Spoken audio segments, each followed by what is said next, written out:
కేతు ప్రీత్యర్థమై పలాశ పుష్ప సంకాశం తారక గ్రహమస్తకం రౌద్రం రుద్రాత్మకం ఘోరం తం కేతుం ప్రణమామ్యహం అనేటువంటి మూల మంత్రాన్ని 7000 సార్లు జపించాలి. 7000 సార్లు అనంటే మీకు ఒకరోజు 2 రోజులలో అయ్యేది కాదు.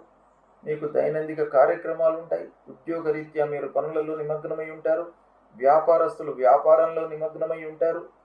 వివిధ పనులలో మనం నిమగ్నమై ఉంటాం కాబట్టి ఈ 7000 సార్లు ఒకసారి చేయడం మనకు సాధ్యం కాదు కనుక ప్రతినిత్యం కూడాను మనం స్మరిస్తూ ఉండాలి, కీర్తిస్తూ ఉండాలి.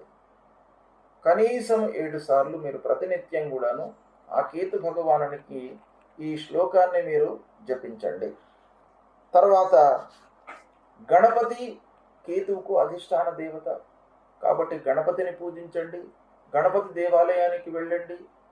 మీకు ఆటంకాలు రాకుండా గణపతి మిమ్మల్ని కాపాడుతాడు. ఉండ్రాళ్ళు నైవేద్యం పెట్టండి. ఉండ్రాళ్ళను మీరు ఆ నైవేద్యాన్ని మీరు ప్రసాదంగా తీసుకొని సేవించండి. అప్పుడు ఆ గణపతి యొక్క అనుగ్రహం లభిస్తుంది. తర్వాత కేతువుకు ఉలువలు దానం ఇవ్వండి. తర్వాత వైడూర్యం అనేటువంటిది ఉంటుంది, ఆ వైడూర్యాన్ని ధరించండి. ఇవి చేసినట్టయితే రాహుకేతువుల మూలకంగా మనకు ప్రతికూలమైనటువంటి స్థానాలలో సంచరిస్తున్నటువంటి దుష్ప్రభావము దూరం అవుతుంది. కనుక పరిహారాలు తప్పకుండా చేసుకోండి. దైవభక్తి పెంచుకోండి. ఆ దైవాన్ని, అమ్మవారిని, గణపతిని ప్రతినిత్యం కూడాను మీరు స్మరించండి, కీర్తించండి, స్తోత్ర పారాయణాలు చేయండి.